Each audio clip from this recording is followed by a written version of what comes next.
Well, as we come to today's class, we're arriving more or less at the end of the first unit. And in this unit, the overarching theme, of course, has been learning 60 of the most commonly used verbs in any language. But it's been for a purpose. You've learned some grammatical concepts. You've learned some structures, the use of personal pronouns in the singular first. Je, tu, il, elle, and then vous. Vous being used to speak respectfully to a person with whom you're not a close friend, or who's older than you, who's an authority over you, who maybe who's a stranger to you. Tu being used, of course, with someone with whom you're familiar, a friend, someone more or less your age, someone you're comfortable with because of a long-term relationship. And you've just learned a number of plural personal pronouns as well.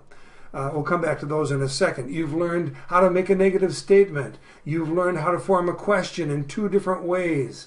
And now, as I mentioned, you've just learned, and of course, you've learned how to put a subject and a verb together. Those personal pronouns to which I referred, je, tu, il, elle, and vous, put it together with a verb and how to change that verb. We call it conjugation, how to change that verb so that it matches or fits with the form of it, fits with the subject being used in the sentence.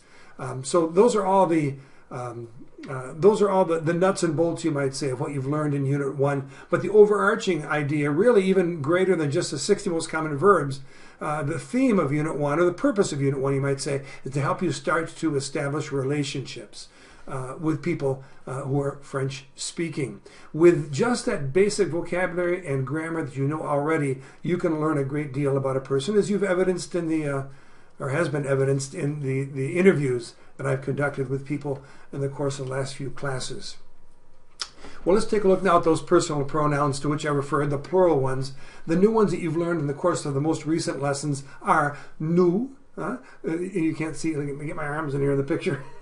Nous is when I want to speak not just about myself, which is je, but about myself and other people with me, like this man up here, or this woman over here. Nous, which of course in English corresponds to we, is the first person plural personal pronoun, which when used will oblige the verb to end in the sound on. Pronounced through your nose. It's called a nasal vowel. Like nous parlons, nous jouons, nous vendons, nous sortons. Okay? The second of the personal pronouns you've learned is one which sounds identical to one you've already learned, and that's vous. Now, vous, like this, is when you're speaking to one person respectfully, in a formal fashion. With the 2 fingers in this gesture, I'm indicating that I'm speaking to more than one person. And I'm saying vous. As my hands go back and forth, it's because I'm speaking to a group of people. Now, you know the distinction between tu and vous. Tu is the familiar way you speak to people in your family, in your church, whom you know well, at school, your friends at school. Vous is the way you speak respectfully to a person in authority over you, like a teacher, or to a person who's a stranger to you, to an older person who's not a member of your family, for example. So that's tu and vous. But this vous right here does not have a distinction between formal and familiar. When you're speaking to a group, you will always use vous. Whether it's a group of your friends, you'll say vous. Whether it's a group of people unknown to you, you'll still say vous. And just like with this vous, which is when you're speaking to one person respectfully, with this vous, speaking to a group, you will add the sound et to the end of the verb. Vous parlez, vous jouez, vous vendez, vous sortez. All right? Last of all, if you're speaking not about one person, like il, where is he? Here he is up here. Il, or about one person, elle. When you're speaking about multiple people, for example, this man and this boy down here, I'm going to say il also. Now it's spelled differently, and on occasion you'll even hear the sound z at the end of it, like ils ont, for they have. But usually, unless there's a vowel sound beginning the verb, you will only hear il. So it'll sound il, referring to, where is he? Here he is. Referring to one person, or il, referring to multiple people. It'll sound the same. So how will you know if you're saying he or they? Or elle, if you're speaking about multiple females, like this woman and this girl down here, in talking about them, I will say elle. Well, that sounds just like elle. So elle or elle sound just the same. How will you know whether you're talking about one or more than one person? You'll know in a couple of different ways. You'll know by context, by the previous statements made or comments made in the course of a conversation. You'll know about whom the person is speaking, or about, of course, the person will know about whom you are speaking if you use il in the plural. The second way in which you will recognize it is the verb's form will be slightly different in most cases. Not all, but in most cases. For example, if I want to say he sells, I will say, where is he? He's up here. Il vend. Il vend. I chop off the dre sound at the end of vendre. Il vend. But if I want to say they sell, I say ils vendent. And I'm going to stamp my foot to remind you of this.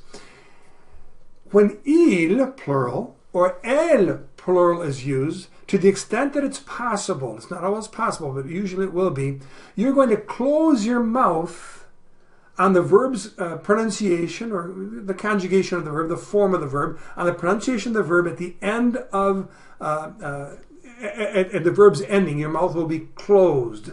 So, whereas I'm speaking about one, I say il vend, but speaking about both of them as doing the selling, I say ils vendent. If I say, for example, I use the verb sortir, hein? Il sort, for he goes out. Now, for they go out, I'll say ils sortent. I'll stamp my foot again. Sorte. The stamping of the foot is to remind you that with il plural and elle plural, you're going to end it with some kind of a consonant sound at the end of the verb. You're going to close your mouth at the end of the verb. Okay? Now, let me give you an example of when you won't hear a difference. With an ER verb, that is to say a verb that ends in the sound E in its original form, the form in which you learn it, which is called the infinitive, like habiter. Listen to how the verb sounds when I talk about one person doing the living and two people doing the living. Il habite, habiter, drop the E sound, il habite, and now I'm going to talk about both of them. Ils habitent. All right? Notice how habite didn't change in its sound whatsoever. This is for much later, but it is spelled differently, but the sound is the same. Now, does the general rule that I'm giving you to help you conjugate verbs with plural pronouns, does it hold water? Does it help? Well, yes, because even when I say in the plural, ils habitent, again, I'm closing my mouth on a consonant sound, habite. Il habite, ils habitent. Il vend, ils vendent.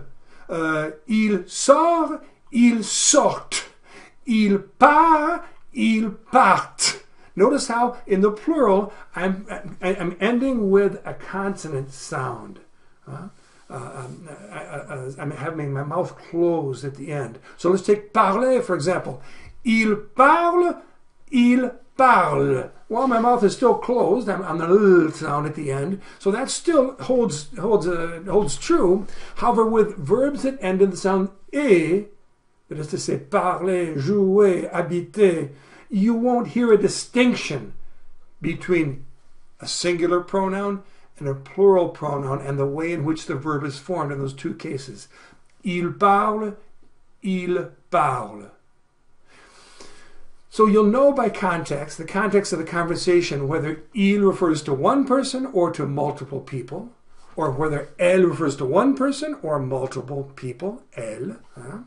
You'll know by context. Secondly, you'll know by the conjugation of the verb in many cases, though not always. For example, il parle, you hear no difference in the verb. And thirdly, you will know by means of what's called a liaison. A moment ago, I said, il habite, and then I went down here and I said, ils habitent. And I said, look, the verb habite didn't change. You didn't hear any difference between the singular subject and the plural subject. Il habite, ils habitent. But you did hear something. It was that zzz to which I referred earlier. That zzz is the letter S before a vowel sound which begins that verb that follows il. And that S, if you don't have a vowel sound beginning the verb, for example, il, plural, il, there's an S, by the way, at the end of this il, in written form, il parle, you don't hear the z sound that I referred to earlier. We'll try another one. Il donne. Il donne, il donne. There's no difference in the verb, and you don't hear a z, for example, that tips you off to the fact that we're talking about il plural with an s at the end. But if the verb starts with a vowel sound, then il habite becomes ils habitent. So that's the third way in which you can know when you hear il or elle, whether it's a singular subject or a plural subject, whether you're saying he or they, she or they for elle and elle. Okay? 3 ways, again, to know the difference, whether you're talking about a singular or a plural subject when you hear il or elle. Context of the conversation, in many cases, not always, the form of the verb, and then thirdly, you may hear a liaison if the next verb starts with a vowel sound. Like il, listen to this. Il écoute, am I talking about one person or multiple people when I say il écoute? Well, I know because I don't hear a zzz, and because écoute starts with a vowel sound, I know it must be only talking about one person. Il écoute de la musique classique. Huh? But if you hear ils écoutent, that zzz tips you off to the fact that the person speaking must be talking about multiple people who do the listening. Ils écoutent. I'll give you another example. Arriver, pourquoi pas. Elle arrive. Is that one person? Is that multiple people who are doing the arriving? Yeah, it's one. Elle arrive. Because if I were referring to multiple females or who are arriving, I would say elles arrivent. Since arrive starts with a vowel sound, that S at the end of il, you haven't seen it yet, you're trusting me that it really is there, and I promise there really is an S at the end of il when it's written. But that S at the end of il, or in this case elle, excuse me, when we're referring to more than one person, will be pronounced when there's a vowel sound after it beginning the verb. Elles arrivent. So elle arrive, elles arrivent. Ils écoutent, ils écoutent. Okay? But elle trouve, elle trouve. No difference, right? Because trouve, not starting with a vowel sound, the S at the end of il, or in this case, elle, is not going to be pronounced. So you're going to have to rely upon the context of the conversation. All right? With that particular example there. Well, that's a lot. That's a lot to expose you to, but we got to go through it. Okay? So the general concepts you want to bear in mind are when nous is a subject, put an on sound at the end of the verb. When vous, speaking to a group, is a subject, put an et, just like you did with vous, this vous, put et at the end of the verb. And then when il plural or elle plural, when you're talking about people, when those are being used, try to close off the verb with your mouth closed, with a consonant sound pronounced at the end of the verb. Nothing's perfect. Let me show you an example of that. Here's a verb, the verb jouer. I want to close off my mouth if I'm talking about multiple people doing an action, I said, with a consonant sound. Well, the problem is, in jouer, after the je, there are no consonants. I can't say il joue or il jouve or something. I can't. There is no consonant. And so, il joue, but also il joue. And my mouth does not close because there's no consonant which I can close it. Sortir, it's easy. When you hear sortir, the t right there, you know there's a t in sortir. So to say ils sortent is easy. In vendre, you hear the de sound. So you know there's a consonant sound you can close your mouth on. Ils vendent. But in jouer, there is no consonant sound after that first letter, j. And so it's ils jouent. Ils jouent. So you're going to have to rely upon context there. Now, all this talk, up to this point, I'm talking about what are called regular verbs. And of course, we have those irregular verbs, like être, which also you're going to learn how to conjugate them, how to form them with nous and vous and il and elle. So how are you going to learn the irregulars? For example, you probably already know by this point that with être, je suis, tu es, il est, elle est. For example, je suis américain, tu es canadien, peut-être, il est mexicain, elle est française, okay? What do we say when we're talking about us as a group, all of us, like this family right here behind me, my family? Nous, what is it? Well, you're going to have to memorize, and I'll show you how you can find those conjugations in a second if you haven't already, those forms. But it's nous sommes américains. Vous êtes, je ne sais pas, anglais. Maybe you're British. Vous êtes anglais, you in that group right there. Or ils sont,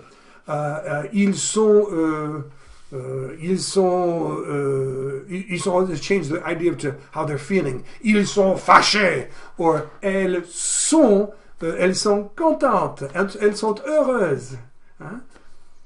How are you going to find the irregular forms? Être, aller, avoir, faire. 4 very common verbs that you know, but all very irregular. And so you need to go and find how they're conjugated. So where can you do that? Well, I think you've already seen probably in the midst of the lessons you've just studied that there are times when I have put a verb on one side of the screen, so for example, faire, and you see a whole bunch of little pictures of all the personal pronouns. Je, tu, il, elle, and then I think vous is in there somewhere, and then nous, vous, il, elle, plural, okay? And if you click on each one, you can hear je suis, tu es, il est, elle est, vous êtes, nous sommes, vous êtes, ils sont, elles sont. You can search through the lessons to try and find where that location is because the conjugations are in there. However, here's an easier way. In any lesson in the ULAT, at the top of the screen, you'll see on that black bar the word lexique, which means lexicon. A lexicon is a list of key words, you might say. If you select lexique and then pull your cursor down until you've chosen unité 1, or première unité, first unit, and you click on first unit, that will take you to a screen with images that represent different parts of speech. Subject pronouns, verbs, nouns, miscellaneous expressions possibly. In any case, you know by now that the red-shirted people are the verbs. The red-shirted guy is the verb in a sentence. And so if you click on the image of the red shirt and that page where you see all the different parts of speech, subject pronouns and verbs, etc., that'll open up a page for you that lists, whoa, all of the verbs in Unit 1, all 60 of the verbs, habiter, faire, écouter, lever, dire, après. And if you go to the bottom of that page, you'll see all those lines of pronouns I just mentioned, je, tu, il, elle, next to each of the verbs, and you can hear each of the conjugations. So pick out the ones that are irregular, like être, aller, avoir, faire, and there are undoubtedly others in there too. And listen to each of the conjugations enough times until you've memorized their forms. Okay, that's the best help I can suggest to you for learning the irregular forms of now these plural personal pronouns. Okay, well that's a lengthy introduction to what you've been learning in the course of the last few lessons. And we're going to take all the nuts and bolts of the language there, and we're going to now involve ourselves in a conversation where we're using nous and vous in a conversation, and eventually il and, oh, by the way, I didn't tell you something. That's elle, by the way, over here. Elle and il, okay? Something I did not tell you about elle and il, did I? What do you do if this, referring to a man and a boy, his son here, il, or referring to a woman and her daughter down here, elle, What do you do when you've got a man and a woman in the group you're talking about? Okay, for example, that man up, where is he? He's up there, and that woman up there. What do you do in that case? Do you use, when you're talking about them, do you use il or do you use elle? Okay, and this is an important point, and it's fairly simple. If you're talking about a group and there's at least one male in the group, a man, a boy, whatever, you must use the masculine form. You must say il. You could have 100 women and one man in a group about which you're talking, and you still have to use il. Okay, and so that's an important point and a simple point, I think, but it's something you have to retain. Important point for you to bear in mind. Okay, let's work now on this conversation I've mentioned. What we're going to do is I'm going to ask you some questions, but I'm going to ask the questions not just of you, which would be tu. I'm going to ask the question of you and the rest of your family members. Maybe it's your mother or your father, with whomever you live, someone living in your household. It could be siblings as well, if you have brothers and sisters, okay? And I'll ask you questions such as, sometimes I'll use est-ce que, sometimes I'll use inversion, that means I'll turn the subject and the verb around, and I will ask you using vous as my subject. For example, est-ce que vous habitez aux États-Unis? Est-ce que vous habitez aux États-Unis? And you're going to answer not just oui, j'habite, no. I'm not asking you just about you. I'm asking about you and those other family members of yours. Okay, so decide who those people are. And in any case, if you're living in the same household, you're probably living in the same country too.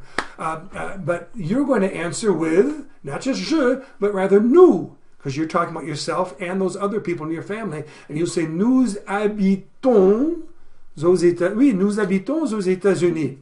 Nous habitons aux États-Unis. Hear the z's in there. Some z's probably troubling you.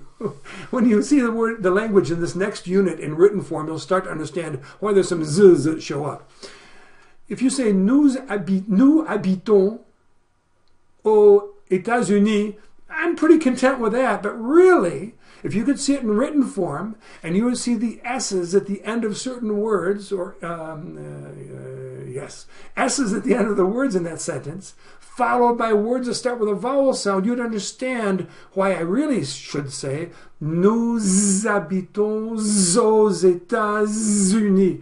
There are three what are called liaisons, when a word ends in a consonant sound and the next word starts in a vowel sound. I'm linking those words together to make the language flow smoothly. But let's not worry about that right now. That's for next unit when we get into the written language. In any case, nous habitons aux États-Unis, or if you say nous habitons aux États-Unis, I'll still be happy. Or if you, that's good enough. So, I want to ask, and then what you're going to do is you're going to throw the question right back at me. And you're going to ask the question about me and my wife up there. You're going to say, Monsieur Nesbitt, Madame Nesbitt, est-ce que vous habitez aux États-Unis? And I'll have to answer you, oui, nous habitons aux États-Unis. D'accord? Okay? So what you're going to try and do is after you answer the question about yourself and your family members, you're going to throw that question back at me. You got to try to remember how I stated the question the first time. Here we go. Est-ce que vous habitez aux États-Unis? Remember, I'm talking to you, and this is not this you, but it's rather this you. You and other people in your family with you. Est-ce que vous habitez aux États-Unis? Oui ou non? I'm listening. Okay, you say oui or non. Nous habitons aux États-Unis. Nous habitons aux États-Unis.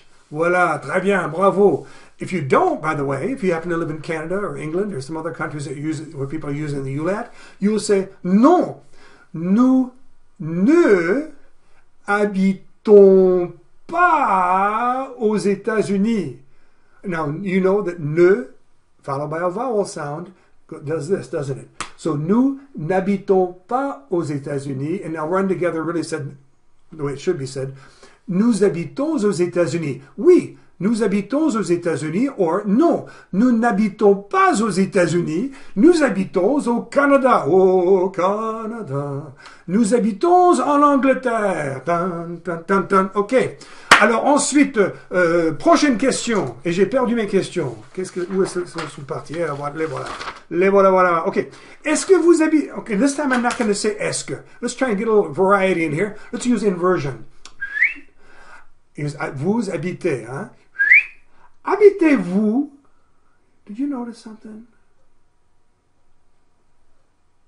Oh no. Well, listen to this. Est-ce que vous habitez aux États-Unis? I said habitez aux États-Unis. Now watch this. Habitez-vous aux États-Unis? Habitez this time. Whereas the first time with est-ce que vous habitez? Habitez ended with the sound z, didn't it? When I use inversion, habitez-vous. Why didn't I say habitez-vous? The answer is that little finger right there. That little finger is no longer a vowel sound following habiter. It's not, I can't say habitez-vous because vous is a consonant. It's not a vowel sound. So habitez-vous. Habitez-vous aux États-Unis? Okay, habitez-vous aux États-Unis? No, excuse me. We already know the answer to that question. Let me change the question. Habitez-vous dans une maison ou dans un appartement à la campagne ou en ville? Now, I'm talking for yourself and the rest of your family.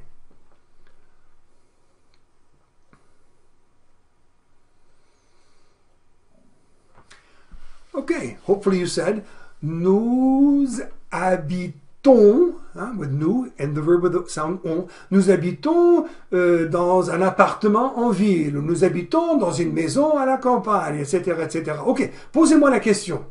Now, you ask me the question, use inversion. Remember, you got vous, because you're speaking to me and to Mrs. Nesbitt. So, vous and habiter, use that.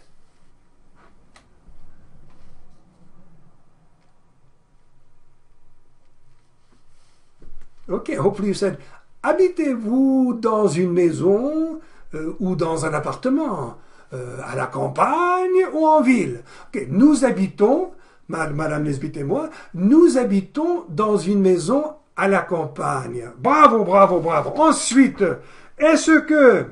ce ne sont pas les questions. Est-ce que vous avez un animal, je pense? Oui. Est-ce que vous avez un animal domestique? Now, what's avez? Avez, drop the A, and well, just listen to the av. What does that sound like? You've heard avez before anyway, with vous, like this. Right. Avez is avoir. So, est-ce que vous, you and your brother and sister, your mom and dad, est-ce que vous avez un animal domestique? That means not a cow or a pig living in your house, but like a dog or a cat, a domestic animal. Est-ce que vous avez un animal domestique? Oui ou non? J'écoute. Remember, you're not just answering for yourself. Okay, so hopefully you said, oui, nous avons un chien, ou nous avons un chat, ou nous avons un alligator. Non, il n'y a pas d'alligator dans la maison, pas souvent. Ok, posez-moi la même question.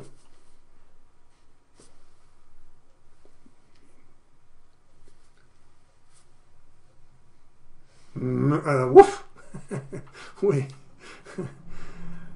Oui, nous avons un chien et un chat. Nous avons un chien et un chat. Nous avons aussi des poules, mais ce ne sont pas des animaux domestiques. Ok, ensuite, prochaine question. Hein, j'ai perdu mes lunettes encore.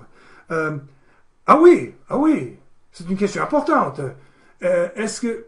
non, ce n'est pas une question importante, c'est bête. Ah oui, que, which you'll be learning at the beginning of Unit 2, means what? Okay? Qu'est-ce que vous aimez? Notice I said aimer, because vous is the subject. Vous aimez, now, two verbs, side by side. What's the procedure with the second verb? If you have two verbs side by side, what do you do with the second verb? You don't touch, you say the whole thing. So you're going to say faire. I'm going to say it, and I'll say it for you right now. Qu'est-ce que vous aimez faire dans votre famille? Qu'est-ce que vous aimez faire? Ensemble. Ensemble is like nous, means together. Qu'est-ce que vous aimez faire ensemble? You gotta stop and think about that one. What do we like to do together?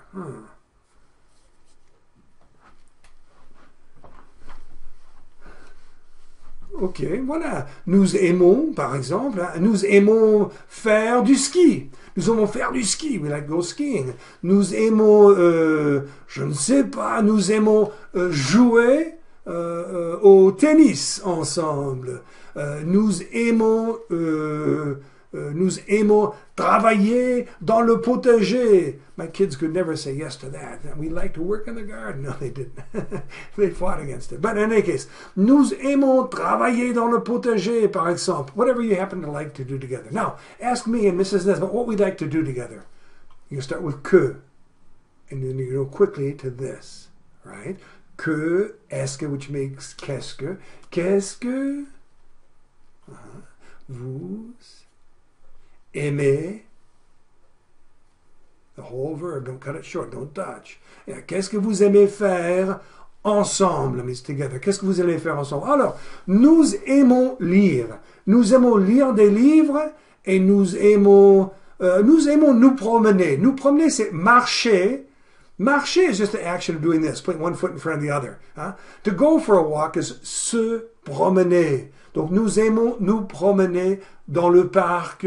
Nous aimons beaucoup manger. Nous aimons manger de la nourriture ou des repas mexicains, de la cuisine mexicaine. Hein? Nous aimons manger beaucoup la cuisine mexicaine. Ensuite, est-ce que vous jouez des instruments? Est-ce que vous jouez des instruments? De la guitare, de la trompette, de la flûte, du piano, etc. Est-ce que vous jouez d'un instrument? Ou des instruments, en fait? Oui ou non?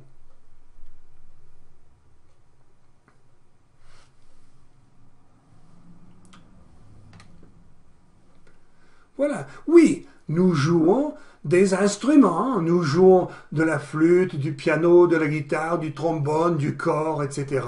D'accord? Ok, c'est bien. Alors, posez-moi la question.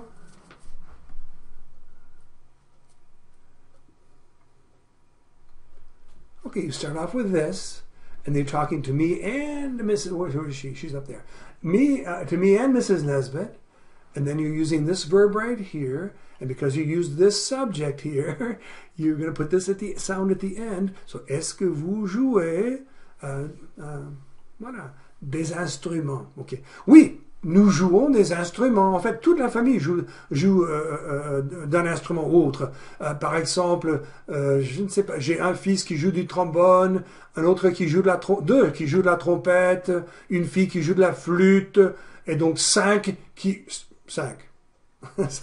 qui jouent du cor, which is the French horn, le cor. Et moi, je joue la guitare et je joue la flûte. Donc oui, nous jouons des instruments. Voilà. Ensuite, est-ce que vous... Ah oui, so I'm talking to you and your family members. Est-ce que vous regardez la télé? Est-ce que vous regardez la télé? Oui ou non?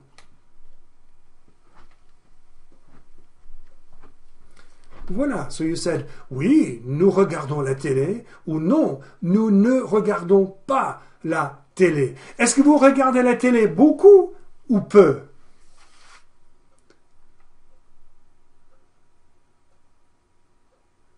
Voilà, oui, nous regardons beaucoup la télé, ou nous regardons peu la télé. Et puis, alors, posez-moi la question, si Madame Nesbitt et moi, nous regardons la télé.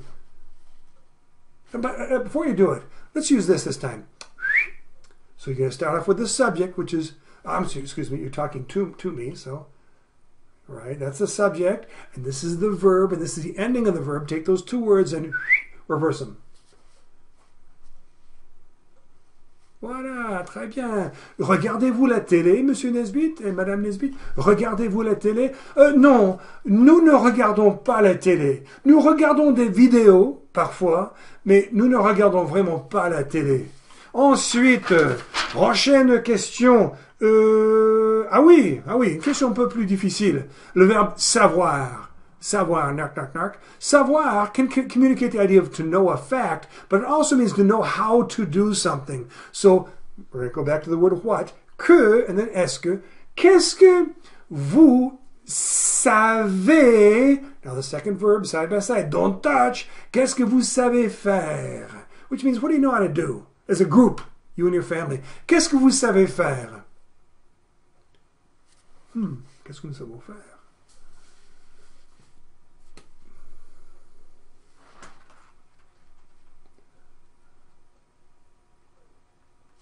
D'accord. Je ne sais pas ce que vous avez dit, mais vous avez dit nous savons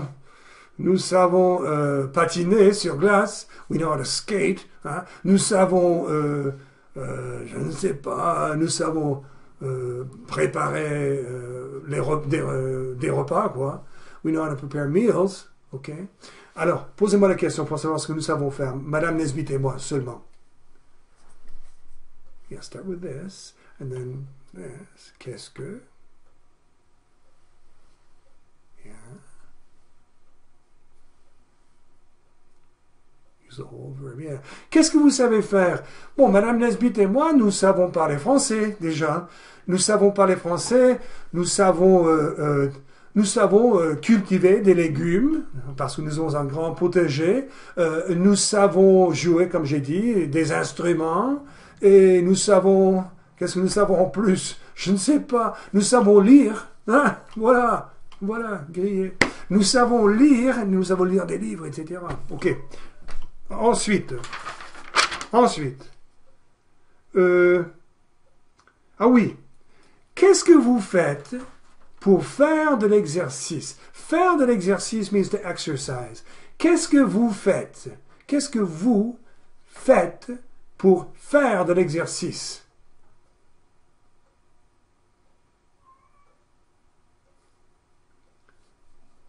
D'accord. Courez-vous? Okay, so I'm talking to all of you, vous. And here's the verb courir, and I'm going to put "et" at the end. Courez, vous courez, but I'm going to make it a question. Courez-vous? Courez-vous beaucoup? Faites-vous du jogging? Courez-vous? Okay, so you're going to say, oui, nous courons, ou nous ne courons pas, ou papa court, mais moi je ne cours pas, etc. OK?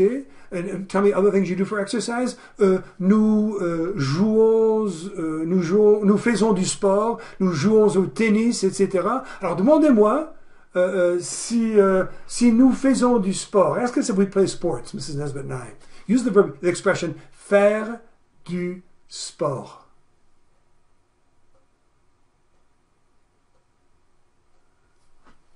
Voilà, so you start off with vous. You probably start with a question like this. Est-ce que vous, and vous with faire is an irregular, isn't it? Do you remember what it is, the form? This is why you need to go to that lexicon and maybe practice some of these conjugations that are irregular. It's fait. You don't say vous ferez or vous faisiez or something. It's vous faites. And so, est-ce que vous faites du sport? Or, if you'd used inversion, you'd say, faites-vous du sport? Non. Madame Nesbitt et moi, nous ne faisons pas du sport. Nous ne jouons pas au tennis. Nous ne courons pas. Nous ne faisons pas du sport parce que nous sommes vieux. Nous sommes vieux. Et alors, on ne peut pas... Nous promenons. Nous nous promenons dans le parc. C'est tout, à peu près. Voilà. Madame, c'est pas vrai. Ce n'est pas vrai. Madame Nesbitt fait beaucoup d'exercices, en fait. Elle fait de l'exercice, mais moi, je n'en fais pas. Ensuite, encore deux questions peut-être. Ah oui, combien? 1, 2, 3, 4, 5, combien? Combien, how many? Combien de voitures avez-vous? Combien de voitures avez-vous? Okay, so I took vous avez to make the question and reversed them, and I started with how many cars? Combien de voitures avez-vous? Combien de voitures avez-vous?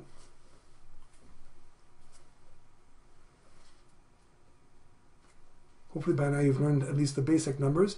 You'd say, bon, nous avons 2 voitures, nous avons 3 voitures, nous avons 4 voitures.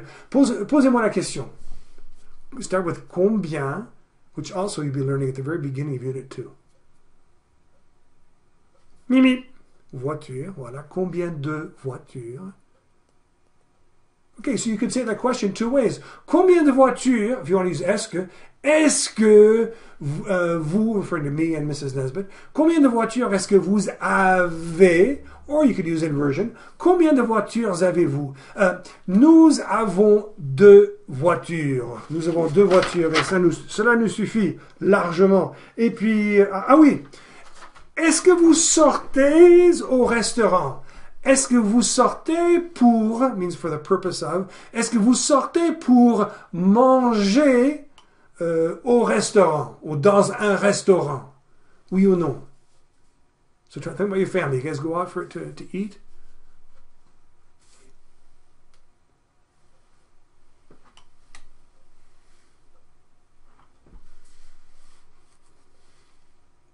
You can make it complicated and say it like I said it.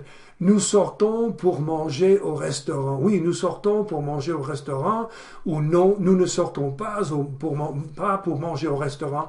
Ou tout simplement, oui, nous sortons au restaurant. Ou non, nous ne sortons pas au restaurant. Voilà. Surtout actuellement avec le COVID. Posez-moi la question.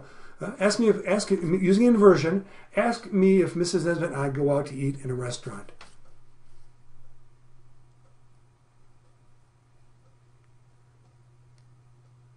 The idea of in a restaurant and going to a restaurant, that's going to be au. So you'll say, est-ce que vous sortez au restaurant? Or, sortez-vous au restaurant? Non, nous ne sortons pas au restaurant actuellement avec le COVID. Mais normalement, quand il n'y a pas de problème avec une maladie universelle, je dirais plutôt que oui, nous sortons au restaurant à peu près 1 ou 2 fois par mois. A mois is a month. Hein? Janvier, février, mars, avril, mai. 1 ou 2 fois par mois, nous sortons au restaurant. Et puis finalement, vous allez, hein? Vous allez, vous, the verb aller, with the ending like this, vous allez, allez-vous à l'église? Allez-vous à une église? Oui ou non?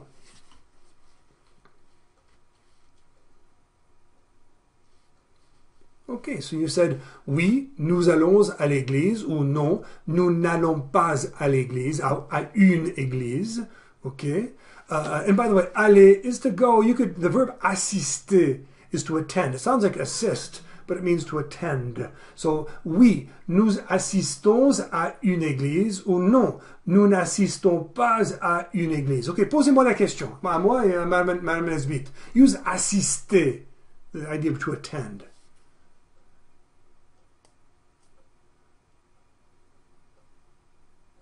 Okay, so hopefully you said either.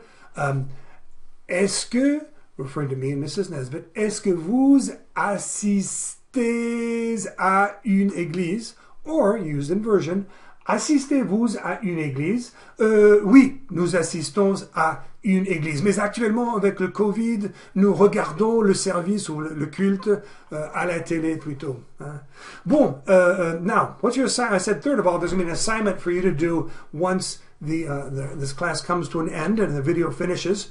You're going to take all that you learned about Mrs. Nesbitt and me, and I'm going to repeat it in a second to kind of give you a synopsis of all that I said so you can remember the concepts.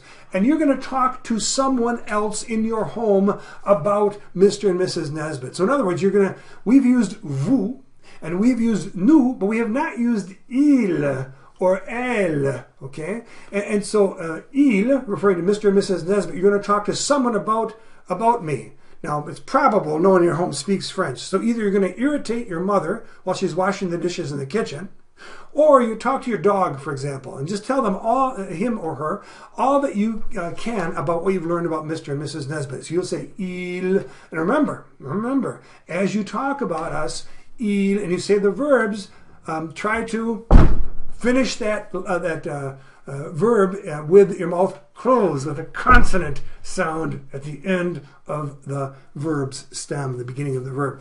Like il sort. You might say about Mrs. Nesbitt, elle sort. But I'm talking about both of us, you'll say il sortent. Okay?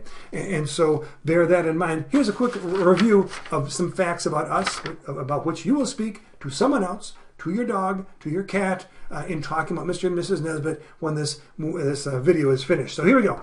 Nous habitons aux États-Unis, Madame Nesbitt et moi. Hein?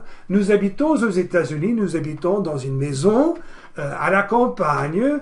Nous avons un chien et un chat.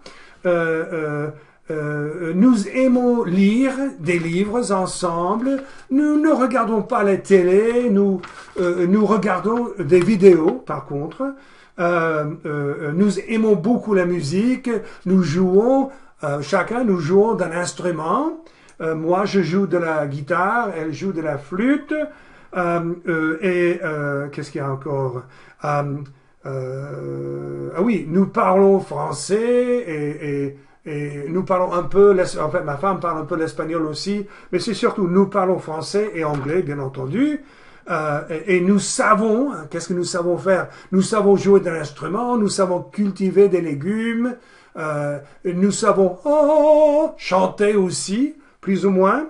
Et puis, nous ne jouons pas au sport. C'est plutôt, nous ne faisons pas du sport. Nous ne faisons pas du sport.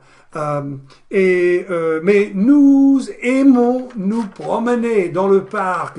Nous nous promenons dans le parc. Ça veut dire plutôt nous marchons dans le parc, si vous souhaitez, pour simplifier. Et puis, nous avons 2 voitures. Nous avons 9 enfants. Nous avons 9 enfants. Et puis, nous ne sortons pas au restaurant actuellement. Et puis, oui, nous assistons à une église. So, armed with that information about the fascinating couple of Mr. and Mrs. Nesbitt, go talk to your dog, to your cat, or irritate your mother as you tell her or one of those creatures about Mr. and Mrs. Nesbitt using il. Remember, you're going to use il because when you have a male and a female on the group about which you're speaking, you'll use the masculine form of the pronoun il. Je pense que ça suffit. J'ai fait de mon mieux. J'espère que vous avez compris pas mal de choses. Au revoir. À bientôt.